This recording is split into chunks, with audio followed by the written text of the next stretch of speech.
This portion of This Week in Agribusiness brought to you by Firestone Ag. Today's larger, heavier equipment can lead to more soil compaction issues.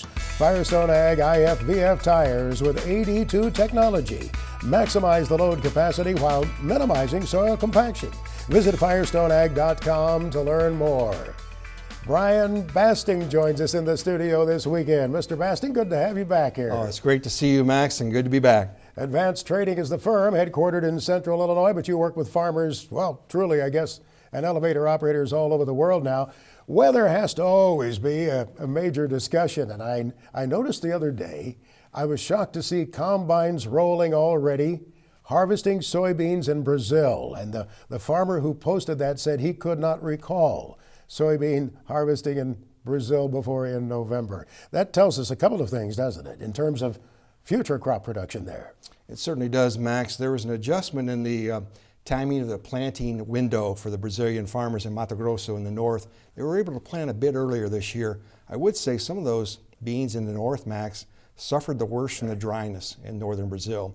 But as you said, they're harvesting in the north. In the far southern state, Max, of Rio Grande do Sul, they are still planting beans down there. So this can be a wide weather window for Brazil the next 30 to 45 days. That tends to spread out the risk, though. And it tends to spread out, I guess, one could argue, the possibility for market volatility and maybe farmer opportunity. Boy, you summarized that well, Max. I think farmer opportunity is the key word when you look at the soybean market.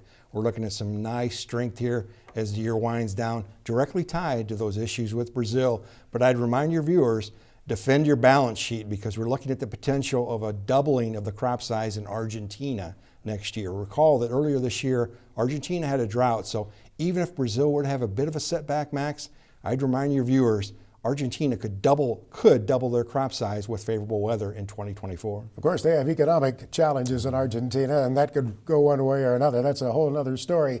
But if those soybeans get harvested early in Brazil, that does leave opportunity, does it not, for that safrinha corn crop to get planted in a better fashion? A bit of a mixed bag there, Max. You hit the nail on the head that the early harvested beans would open that window for safrinha corn. However, in other parts, Mato Grosso, the state is so large, other parts of Mato Grosso were so dry, Max, that it delayed the soybean planting. So there's a bit of a concern in parts of Mato Grosso that the delay in soybean planting will lead eventually to a delay in safrinha corn planting in 2024. So it's such a large state that some of what you said is spot on. Some of that state, though, was a little bit delayed in their bean planting. We get into this time of the year, we think about the opportunity maybe for a Santa Claus rally in the bean market. So the farmer, I think, if I hear you correctly, should really stay on top. We get distracted sometimes in the holiday season, but marketing should not be neglected in the wintertime, should it? Yeah, I think it's really critical, Max, that the producer looks at opportunities that are available today.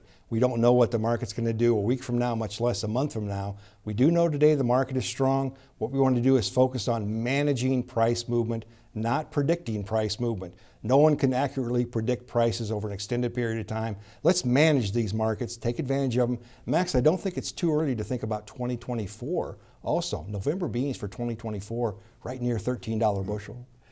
We have seen the dollar weakening here of late. That's positive for exports. I guess, we're looking for trying to grasp any straw here, but after prolonged strength, the dollar has slipped back some. That makes our grain a little bit cheaper to the overseas buyer, does it not? It does, Max. A good point. And at this point, the export market, particularly for corn, needs some assistance because we're looking at an exceptionally strong competition at the moment, historically strong competition from Brazil, not only in the soybean market, but Brazil is now looking more and more like they will be the top corn exporter in the world in 23-24.